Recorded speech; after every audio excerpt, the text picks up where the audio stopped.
why Catherine was acting weird when we met at the Sub-Zero's festival. And... Dunyarzad, did you save her? It's a really long story.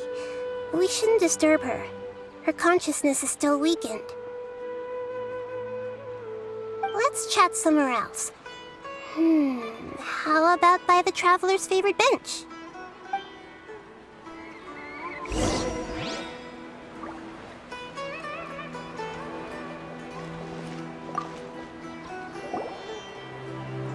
What's going on? Why are you two so excited to see me? Hasn't it only been a night? It's actually been much longer than that. Oh? Strange. Was I really asleep that long?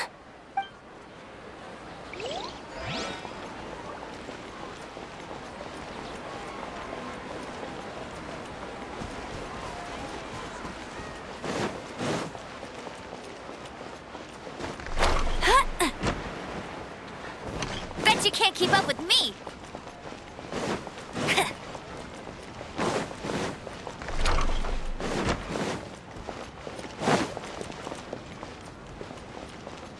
I'll race you there.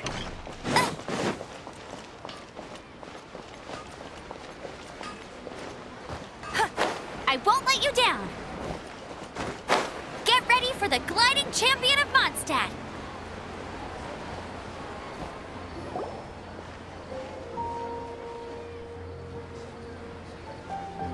Let's talk about Dunyarzad first.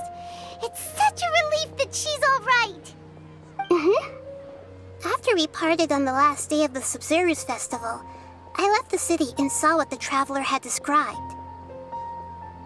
Among the countless dreams, I found one that was growing fainter and fainter. This proved my suspicion. Once Dunyarzad could no longer bear the Akasha harvesting her dreams, her consciousness began to dissipate. But this also meant it escaped the Akasha's control. Such a small fragment of consciousness can't last for very long, though. It will return to its original dream, where both will gradually fade until they completely disappear. I used all the power I had to keep her dying dream alive as long as possible, but it still wouldn't have lasted for much longer if it hadn't been for you two breaking the samsara. So it looks like we did manage to save Dunyarzad in the end. And not a moment too soon. Huh?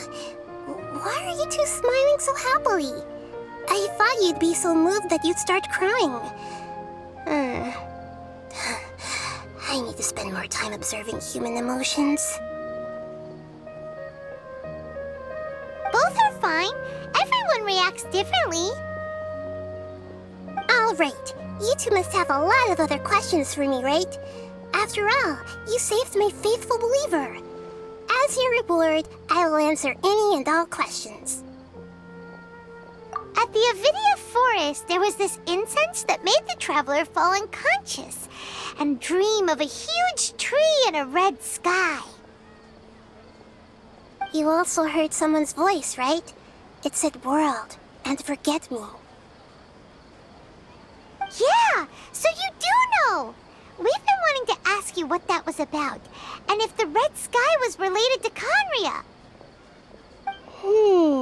It seems like the Traveler established a connection to Irminsul. That was a message left by Greater Lord Rukkhadevata's residual consciousness in Irminsul. Perhaps her last memory before she died.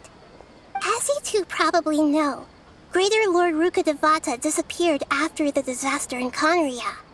The timings of these events do line up, so your suspicions are reasonable. A message from Greater Lord Rukkhadevata? We thought it was from King Deshret. King Deshret? That god who died even longer ago? Some present-day desert dwellers still worship him. You probably just heard some of their... Okay, so what does the message mean?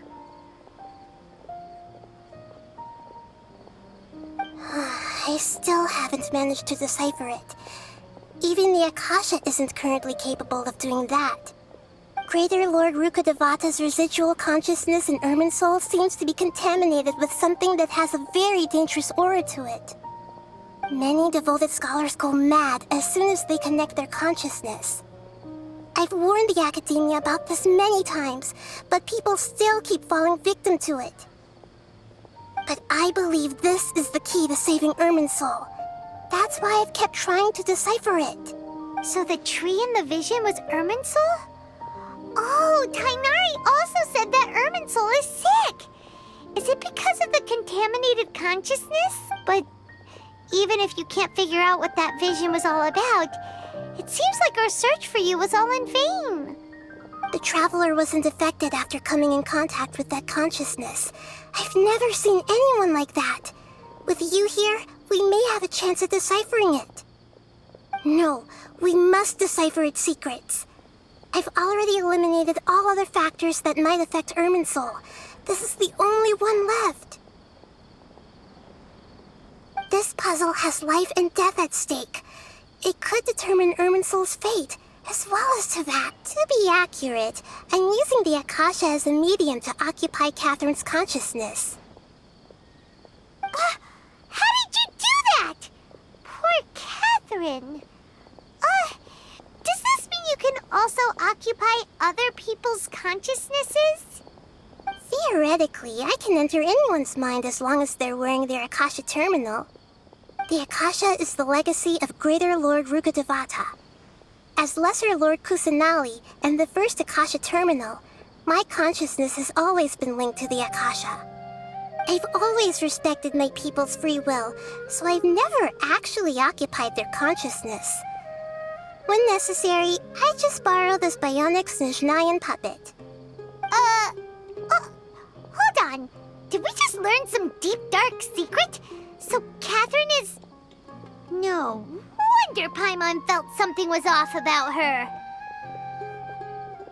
What about your own body? Why do you need to borrow other people's? Don't you live in the sanctuary of Surasthana? That story begins a long time ago. After Greater Lord Rukkhadevata disappeared, the sages found my newly born self and took me back to Sumeru. At that time, I was young and weak. The sages kept me in the sanctuary of Surasthana, ostensibly for the sake of protecting me. But I've hardly heard from them since. However, I do understand that they had hoped to find Greater Lord Rukkhadevata instead of me, a symbol of her passing. So, the sages basically put their new Archon under house arrest? How dare they! Why don't you teach them a lesson, NAHIDA? In some ways, they aren't wrong. Greater Lord Rukkhadevata was omniscient and omnipotent. Even after her death, the Akasha is still empowering this nation. And I'm still really far away from being able to call myself the God of Wisdom. Moreover, the academia is also more proficient at... Yeah, you got a lot of believers. Just look at the Sub-Zero's festival. Everyone who showed up truly loves you. Thank you for the kind words. But I honestly don't need physical freedom as long as I can connect my consciousness to the Akasha. Trying to find a way to save Irminsul is my life's mission and top priority. I will work on that, and try to live up to being a deity in the meantime. Every once in a while, I will also take up the duties of the God of Wisdom and enlighten a lost soul here and there. Doing all that should be enough. There's never been any big problems with the Academia's governance of Sumeru. This is the first time I've seen them step out of line. I wonder what caused them to go down this path, and what they hope to achieve. Even though the city's residents haven't noticed anything strange, if the traveler hadn't broken the Sub-Zero's samsara, the situation could have become dire. I tried to do some investigating in the Akasha, but I couldn't find anything suspicious, and all the people of interest seem to purposely avoid wearing their Akasha terminals. I think they're deliberately trying to hide something. Oh, that reminds Paimon. In Gandharvaville, there was a sage who had invited Tainari to join some kind of project. Could it be related? Regardless, I need to first investigate the sage's motives, make things right, and punish them if needed. But I'll have to be discreet, or they'll see me coming. You mean how the Akasha stops you from having dreams? Yeah, it's been such a long time. No one's noticed something's up? It's not that no one noticed. It's more like no one cared. Ultimately, it's all rooted in the sage's misdirection. Misdirection? The sages convinced everyone to believe that being unable to dream is a sign of rationality and wisdom. Not dreaming is a badge of honor in Sumeru. Even if the truth is that their dreams are being reaped by the Akasha. With their propaganda in place, the sages can maximize their use of the Akasha to facilitate their research. Besides, Greater Lord Rukkhadevata must have created the Akasha in the hopes that it could be used to its full potential. That's why I've never come out strongly against this. Anyway, the perspective advocated by the sages drowned out any voices of doubt. By now, even those who never use Akasha terminals find it too shameful and embarrassing to talk about their dreams. Got it! I hope my answers were satisfactory, seekers of knowledge. To be honest, maintaining Dunyarzad's fading dream took a lot of mental energy. I think I may need to rest for a while. Oh, and you don't need to worry too much about the sage's activities for now. The Akasha won't be able to conduct another project on the scale of the Sub-Zero Samsara in the immediate future. Go and get some sleep. Leave everything to us. What a relief. This is truly the most exhausting birthday I've ever had. Traveler? Paimon? Why am I here? Do either of you know? Maybe you were sleepwalking.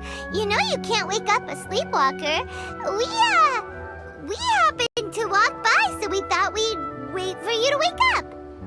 I see. Huh. I should visit my maintenance personnel sometime. Oh, I'm fine. I better go. Thank you.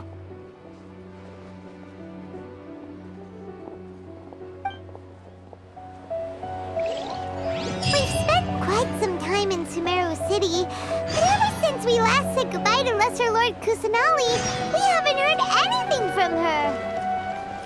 Oh, we can't just keep waiting around like this. Let's go find Catherine and pick up some work so we can have...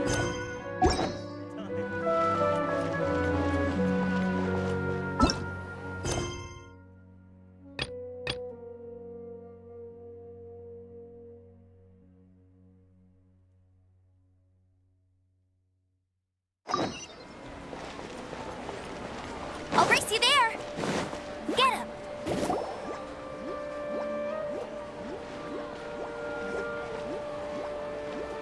Ad Astra Avisost.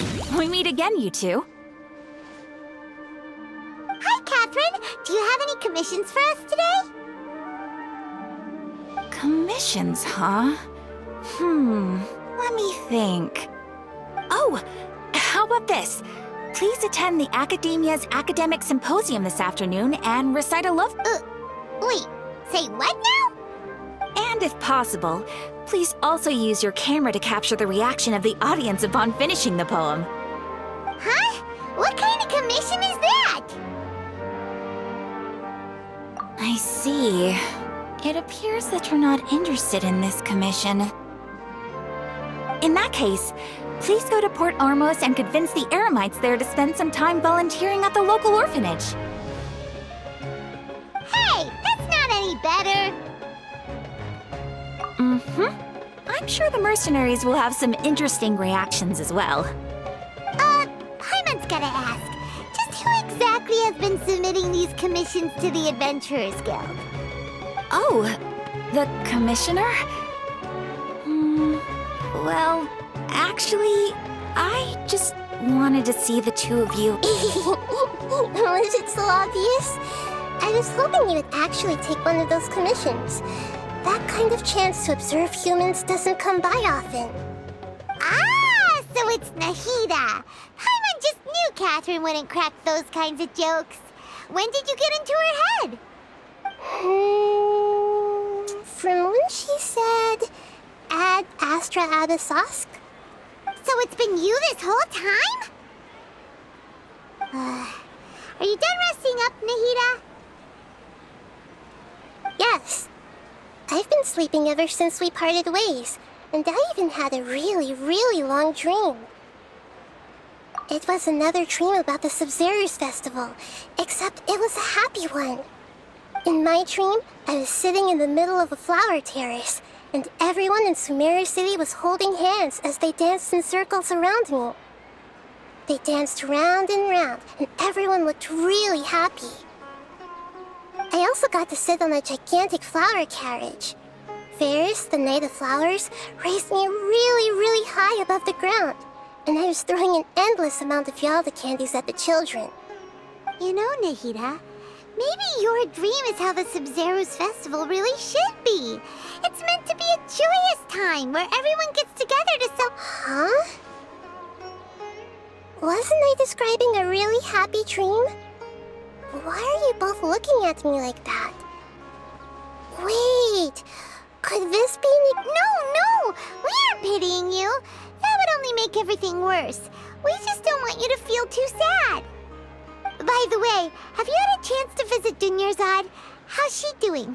The Homiyanis haven't allowed any visitors after the festival, so we haven't been able to check on her.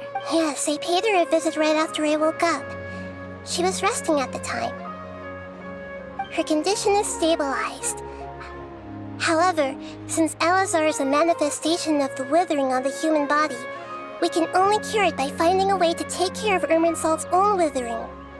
But for the moment, our top focus should still be figuring out what the sages are up to and what they're planning. Right. Who knows what'll happen if they manage to pull off another scheme like the Samsara of the Sub-Zero's festival? So our first priority should be investigating and putting a stop to the sages' activities. As for how we should pull that off, let's discuss it somewhere else. There are too many adventurers around here. Oh, good point. Sorry, adventurers. We're gonna be...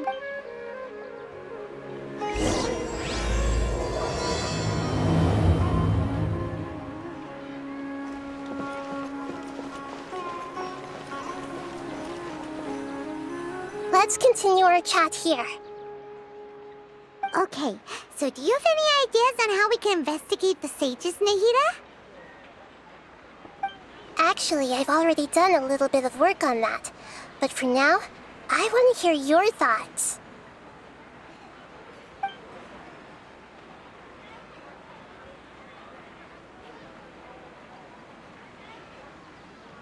I've already tried that.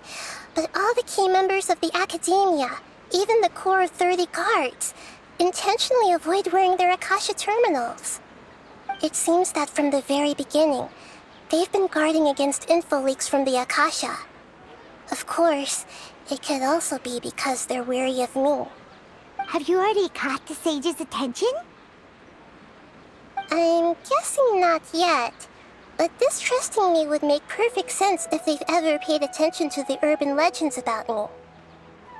In any case, I probably can't take over their minds directly. No way, that's too risky. You mean it'd be too easy to get caught? No, it's not that. We shouldn't involve innocent students in this. A single mistake could completely ruin their lives. Doing that would be ignoring the safety of my people for my own selfish goals. How is that any different from what the sages are doing? That's a good point. Spoken like the god of Sumeru.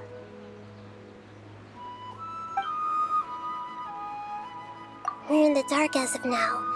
Since we still don't know anything about their goals, any rash move could tip them off and lead to terrible consequences. After all, every person in Sumeru City is one of their hostages. Are we really out of ideas? Nahida, you're super smart, so you already have something in mind, right? Don't keep us in suspense. Spill the beans already. According to a popular theory from the Vahumana Darshan of the Academia, rejecting impractical motions at the beginning of a planning session will give more weight to the actual proposal. Okay, but aren't you the god of wisdom? You don't have to use that kind of gimmick to make us take your ideas seriously. Well, I've been thinking that if I can't directly possess the leaders, and if I can't get ordinary people involved, then I should find someone who's already involved, but hasn't decided to side with the sages. You're saying we should recruit a spy? That does sound like it could work. Oh, before coming back, we met someone named Alhaitham. He seems like he acts alone, and he likes doing stuff behind the Academia's back. They probably aren't in cahoots. Actually, I already have someone in mind. Do you still remember that female scholar named Sataria? Sataria. Paimon remembers now. Isn't she the one who's always trailing behind the Grand Sage of the Academia? We ran into her basically every time the Subzerwas Festival repeated itself. You could even say we're old enemies by now. Paimon still remembers the smug and mean way she always spoke to Nilu. I've always liked observing all kinds of people, and Sataria has always stood out from the crowd. She was born in the desert and was hailed as their greatest genius. Her academic gifts allowed her special admission into the Academia, and also gave her the opportunity to serve as the sage's assistant. Oh, Paimon didn't know she was from the desert. She must be pretty special then. Paimon feels like most of the desert dwellers around the city are working as mercenaries. The name Sataria means star. When she lived in the desert, she shone like the brightest star in the night sky. Later on, she was chosen by the sun. The star was given a place soon after. The star witnessed the sun scorching the earth, which brought forth many disasters. The star began to waver. Instead of staying beside such a sun, wouldn't it be better to return and light up part of the night sky? The star began to waver. Instead of staying beside such a sun, wouldn't it be better to return and light up part of the night sky?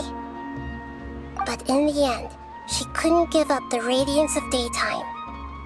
To cope with her shame, the star buried her guilt and closed her eyes. From the sound of it, Sataria's just hung up on the research opportunities here. But she doesn't really support the Academia. She still feels guilty about not doing more for the desert, right?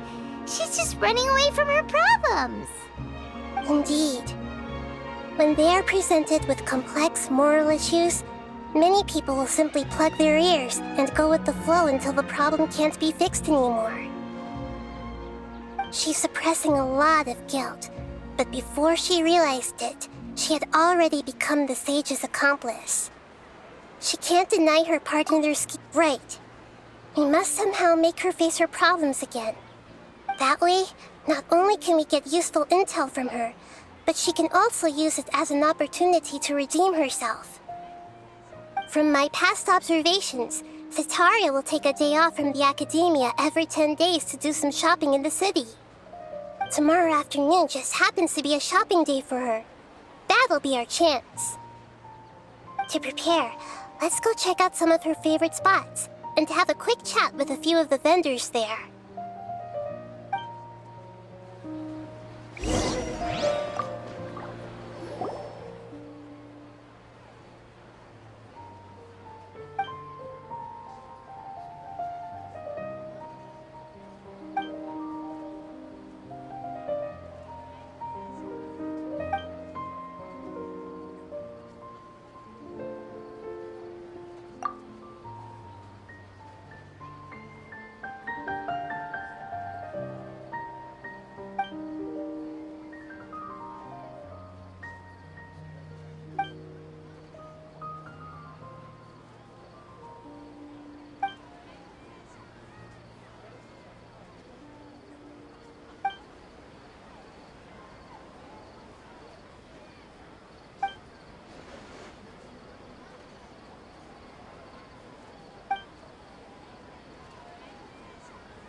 Bet you can't keep up with me!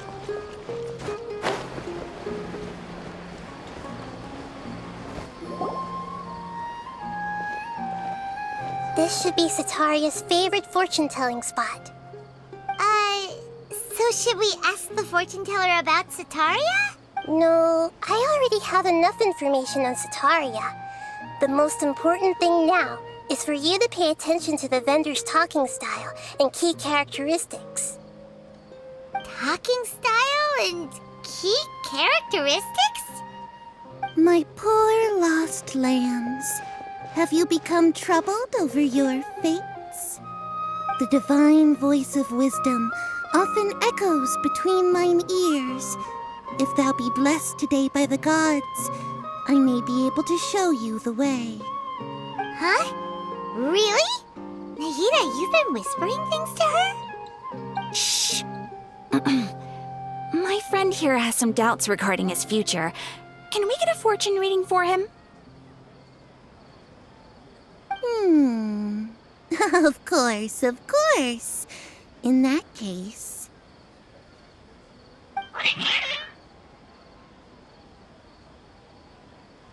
Uh-huh. It would seem that Harut and Marut are quite wary of you. Perhaps, at some time in the past, you have somehow offended the god. Only mocking the god of Animo, questioning the lord of Geo's financial savviness, and brawling with the god of Electro. Do those count?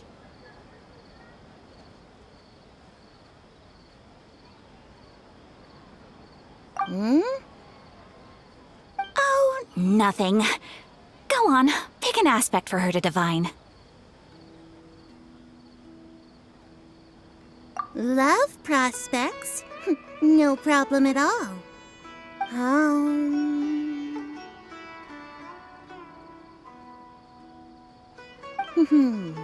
The gods have spoken. The truth shall be revealed. One who is fated to cross your path will appear on... Huh? So many people will fall for you. Harut, Marut, did you two spoil my divination? I've never read a fortune so absurd. Actually, Paimon thinks this is probably the most accurate fortune-telling you've ever done. I admit that the orientation of today's celestial matrix is, suboptimal. Is that so? Well, that can't be helped. If you were to bring some food offerings for Harut and Marut on your next visit, perhaps they could help you reverse the wheels of fate.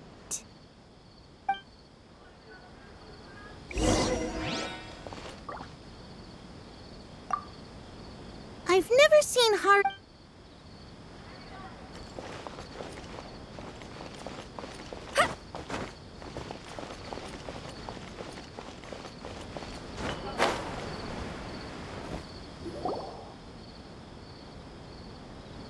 Is this another one of Sataria's favorite stalls? Yep, it belongs to a king. His father helped Sataria a lot when she first moved to Samari City, so she still comes by whenever she has time. When I start talking with him, listen carefully to the details of our conversation. Ah, dear customers! Would you like to look at some pottery? We caught wind of your great craftsmanship, so we specifically came to take a look. Oh, I recognize you. Aren't you Miss Catherine from the Adventurers Guild? Sounds like I'm in for some big business. Speaking of, where did you learn this trade? I suppose you could say it all started with my dad. He's a mason by trade, but I picked up an interest in clay while apprenticing for him. After that, I began making pottery by myself in secret, and I simply changed trades when my works turned out well. Although it's a pity that I'm no longer making much use of the knowledge provided to me by the Akasha. That's nice. You're making a living doing something you love. So is your father still working as a mason? Oh no, not anymore. A few years back, he fell from a roof and broke his leg. Since he had already saved enough Mora over all these years, he's just enjoying the retired life in Port Ormos nowadays. I see. We wish him peace and happiness in his retirement. I'll have someone in charge of logistics at the guild come by another day for some goods. We'll leave you to it. Take care now.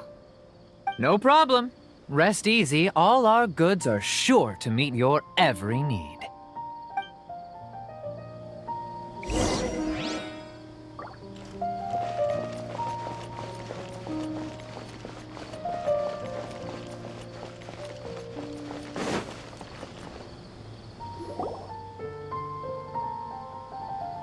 This should be our final stop.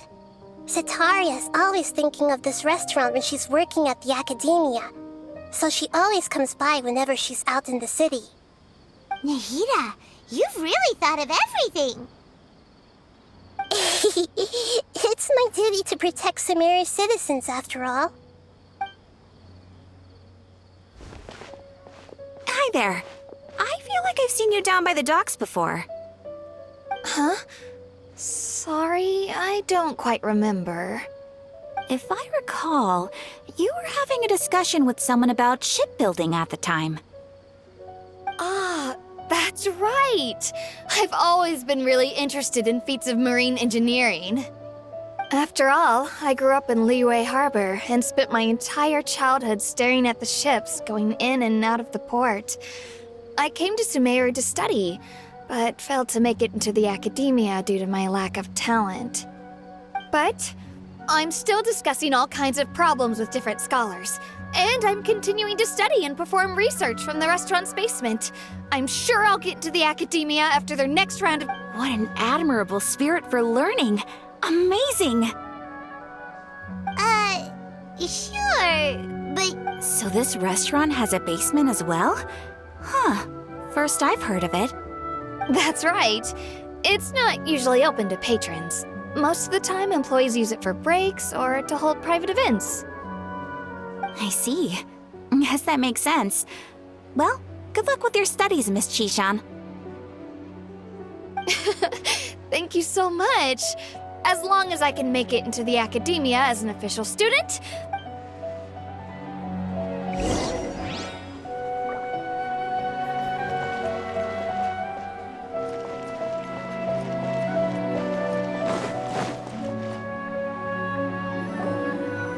so was that everybody?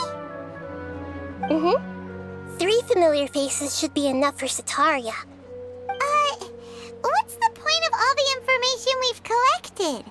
Nahida, you still haven't told us how you're planning to make Sitaria face her problems. Sitaria is already used to avoiding her problems, so we must find a way to break through her usual sensibilities. I remember you mentioned that the Eremites in Port Ormos are all making a fuss about the upcoming resurrection of King Deshret. Although it's all just a boatload of nonsense, the fate of her homeland may turn out to be Sitaria's soft spot. Oh, Paimon gets it now! You want to take advantage of the guilt Sitaria feels about her homeland. Although she knows she should return home to help the people of the desert, all she's done is conspire with the sages. So how do we set that up? Well, King Deshret is long gone, and Sitaria is also too smart to fall for any simple tricks. If we simply engaged her under the guise of King Deshret's believers, she would definitely be weary of us, and we may not get anywhere. But if we were to borrow some of her close acquaintances to talk with her, her reaction would probably be very different. So you mean you're going to possess those people we just talked to? Yep. Possess them through the Akasha. Imply they've already converted to the faith of King Deshret, and then convey our made-up will of King Deshret. As long as everything goes smoothly, we'll get through to Sitaria for sure. She'll never guess that we had anything to do with it. Ah, so that's how you're going to use all the info we collected on these people. It's so that you won't slip up and break form. Possessing them will only work if you can manage to pass off as them. Exactly. So, best of luck with impersonating them. Huh?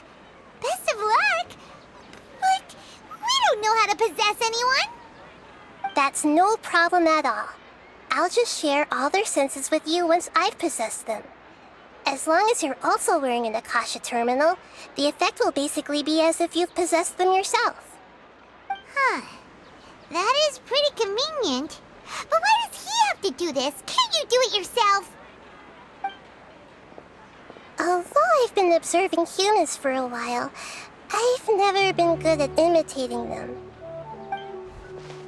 You're not wrong. It's always been painfully obvious whenever you try to pass as Catherine. If it was at all possible, I would have preferred to leave these people alone. But seeing how things are now, I probably should just accept it and push on. Yeah, don't beat yourself up over it. We're only doing this to help everyone, and we'll only be borrowing them for a little while anyway. Alright, then let's give it a go tomorrow afternoon.